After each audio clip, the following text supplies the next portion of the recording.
पहले नुकसान तने बोले ये मालिक बैठा मैं मालिक ना मैं भाई गाल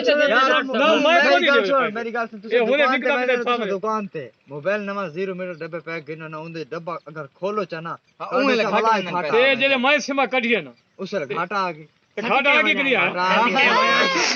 अच्छा हुन दे नहीं मोबाइल बसात 10 10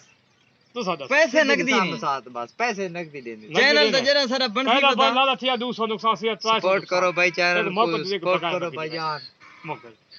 अच्छा हुन 10 भाई तू 10 10 फिर ना पर ना था दूर है पहले साहब तो मालिक है भाई बोल तू 10 ओए मालिक तू और दो की दिखा मालिक दी चुत मार मालिक मोबाइल हुन देम ना कितना दे फाइनल में कोई पहनो हां 200 नुकसान करे तो भाई गरीब है 1500 रुपए 1700 तक के पास मैं बीच में 1500 ना मुकाई कितना 1500 का मुकाई 500 घाटा करो 500 कितना 500 हां 500 करे ना हां 500 तू मैं कुछ दे 500 तू की